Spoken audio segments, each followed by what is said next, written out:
ನಮಸ್ಕಾರ ವಿದ್ಯಾರ್ಥಿಗಳೇ. BBA aviation 4ನೇ ಸೆಮಿಸ್ಟರ್ ಗಗನಯಾನ ನಿರ್ವಹಣಾ ಕನ್ನಡ ಪಠ್ಯದ ಘಟಕ 3 ಗ್ರಾಮೀಣ ನೈರ್ಮಲ್ಯ ಇದರಲ್ಲಿ ಬರುವಂತಹ ಅಧ್ಯಾಯ 3.1 ಗ್ರಾಮೀಣ ಅಭಿವೃದ್ಧಿಯಲ್ಲಿ ಜನರ ಪಾಲ್ಗೊಳ್ಳುವಿಕೆ. ಇದರಲ್ಲಿ ಬರುವಂತಹ ಅಭ್ಯಾಸ ಪ್ರಶ್ನೆಗಳ ಸರಳ ವಿವರ ಈ ಒಂದು ವಿಡಿಯೋದಲ್ಲಿ ನೀಡುವ ಪ್ರಯತ್ನ ಮಾಡ್ತಾ ಇದ್ದೇನೆ. ಮೊದಲನೇ ಪ್ರಶ್ನೆ, ಗ್ರಾಮೀಣ ಅಭಿವೃದ್ಧಿ ಅಂದರೆ ಏನು? ಗ್ರಾಮಗಳಲ್ಲಿ ಜನರ ಆರ್ಥಿಕ, ಸಾಮಾಜಿಕ ಮತ್ತು ಶೈಕ್ಷಣಿಕ ಸ್ಥಿತಿಯನ್ನು ಸುಧಾರಿಸುವ ಪ್ರಕ್ರಿಯೆಯನ್ನು ಗ್ರಾಮೀಣ ಅಭಿವೃದ್ಧಿ ಎಂದು ಕರೆಯಲಾಗುತ್ತೆ. ಗ್ರಾಮಗಳಲ್ಲಿ ರಸ್ತೆ, ಕುಡಿಯುವ ನೀರು, ಆರೋಗ್ಯ, ಶಿಕ್ಷಣ ಮತ್ತು ಉದ್ಯೋಗ ಸೌಲಭ್ಯಗಳನ್ನು ಒದಗಿಸುವುದು ಗ್ರಾಮೀಣ ಅಭಿವೃದ್ಧಿಯ ಮುಖ್ಯ ಉದ್ದೇಶವಾಗಿದೆ. ಪ್ರಶ್ನೆ ಸಂಖ್ಯೆ 2, ಗ್ರಾಮೀಣ ಅಭಿವೃದ್ಧಿಯಲ್ಲಿ ಜನರ ಪಾಲ್ಗೊಳ್ಳುವಿಕೆ ಏಕೆ ಅಗತ್ಯ? ಅಂದರೆ ಗ್ರಾಮಗಳ ಒಂದು ಅಭಿವೃದ್ಧಿಗೆ ಜನರ ಸಹಕಾರ ಮತ್ತು ಪಾಲ್ಗೊಳ್ಳುವಿಕೆ ಅತಿ ಅಗತ್ಯ. ಯಾಕಪ್ಪ ಅಂದರೆ ಸರ್ಕಾರ ಮಾತ್ರ ಗ್ರಾಮಗಳ ಎಲ್ಲ ಸಮಸ್ಯೆಯನ್ನು ಪರಿಹರಿಸೋದಕ್ಕೆ ಸಾಧ್ಯ ಆಗೋದಿಲ್ಲ. ಜನರು ಸ್ವಯಂ ಪ್ರೇರಿತರಾಗಿ ಅಭಿವೃದ್ಧಿ ಕಾರ್ಯಗಳಲ್ಲಿ ಭಾಗವಹಿಸಿದಾಗ ಮಾತ್ರ ಉತ್ತಮ ಫಲಿತಾಂಶ ದೊರೆಯುತ್ತೆ.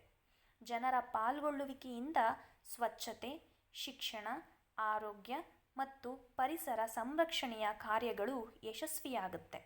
ಗ್ರಾಮಸ್ಥರಲ್ಲಿ ಜವಾಬ್ದಾರಿಯ ಮನೋಭಾವ ಬೆಳೆದು ಗ್ರಾಮಗಳ ಅಭಿವೃದ್ಧಿಗೆ ಸಹಕಾರಿಯಾಗುತ್ತೆ.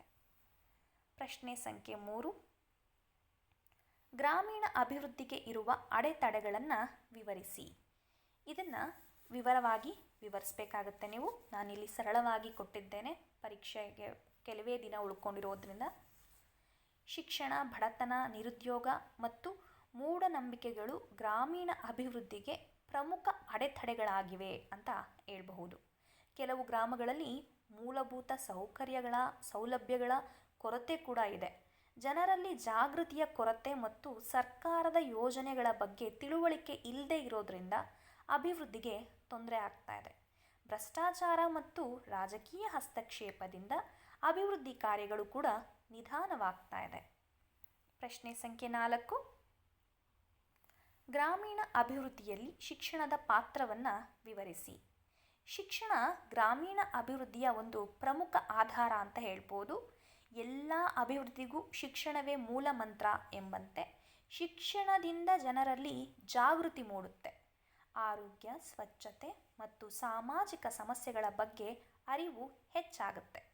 ಶಿಕ್ಷಣ ಪಡೆದ ಜನರು ಹೊಸ ತಂತ್ರಜ್ಞಾನ ಮತ್ತು ಕೃಷಿ ವಿಧಾನಗಳನ್ನು ಅಳವಡಿಸಿಕೊಡ್ತಾರೆ. ಇದರಿಂದಾಗಿ ಗ್ರಾಮಗಳ ಆರ್ಥಿಕ ಸ್ಥಿತಿ ಸುಧಾರಿಸುತ್ತೆ. ಆದ್ದರಿಂದ ಗ್ರಾಮಗಳ ಒಂದು ಅಭಿವೃದ್ಧಿಗೆ ಶಿಕ್ಷಣ ಅತಿ ಅಗತ್ಯವಾಗಿದೆ. ಪ್ರಶ್ನೆ ಸಂಖ್ಯೆ 5, ಪಾಠದ ಸಾರಾಂಶವನ್ನು ಬರೆಯಿರಿ ಅಂತ ಕೇಳಿದ್ದಾರೆ. ಈ ಪಾಠದಲ್ಲಿ ಗ್ರಾಮೀಣ ಅಭಿವೃದ್ಧಿಯಲ್ಲಿ ಜನರ ಪಾತ್ರ ಮತ್ತು ಮಹತ್ವವನ್ನು ವಿವರಿಸಲಾಗಿದೆ. ಗ್ರಾಮಗಳ ಅಭಿವೃದ್ಧಿಗೆ ಸರ್ಕಾರದ ಜೊತೆಗೆ ಜನರ ಸಹಕಾರವೂ ಅತಿ ಅಗತ್ಯ ಅಂತ ಲೇಖಕರು ಹೇಳಿದ್ದಾರೆ. ಜನರು ಸ್ವಚ್ಛತೆ ಬಗ್ಗೆ, ಆರೋಗ್ಯ, ಶಿಕ್ಷಣ ಮತ್ತು ಪರಿಸರ ಸಂರಕ್ಷಣೆಯ ಕಾರ್ಯಗಳಲ್ಲಿ ಭಾಗವಹಿಸಿದಾಗ ಮಾತ್ರ ಗ್ರಾಮಗಳ ಒಂದು ಸಮಗ್ರ ಅಭಿವೃದ್ಧಿ ಅನ್ನೋದು ಸಾಧ್ಯ ಆಗುತ್ತೆ. ಗ್ರಾಮಸ್ಥರಲ್ಲಿ ಜಾಗೃತಿ ಮತ್ತು ಜವಾಬ್ದಾರಿಯುತವಾದಂಥ ಒಂದು ಮನೋಭಾವವನ್ನು ಬೆಳೆಸಬೇಕು ಅನ್ನೋ ಒಂದು ಸಂದೇಶವನ್ನು ಪ್ರಸ್ತುತ ಈ ಪಠ್ಯ ನಮಗೆ ನೀಡುತ್ತೆ. ಇಲ್ಲಿಗೆ ಈ ಪಠ್ಯದಲ್ಲಿರುವಂಥ ಕೆಲವು ಪ್ರಶ್ನೆಗಳಿಗೆ ಸರಳ ರೂಪದ ಉತ್ತರವನ್ನು ತಿಳಿಸುವ ಪ್ರಯತ್ನ ನನ್ನದಾಗಿದೆ. ಮತ್ತೊಂದು ವಿಡಿಯೋದಲ್ಲಿ ಮತ್ತೆ ಭೇಟಿಯಾಗೋಣ. ದಯವಿಟ್ಟು ಲೈಕ್, ಶೇರ್, ಕಮೆಂಟ್ ಮೂಲಕ ನನ್ನನ್ನು ಸಹ ಪ್ರೋತ್ಸಾಹಿಸಿ. ಧನ್ಯವಾದಗಳು.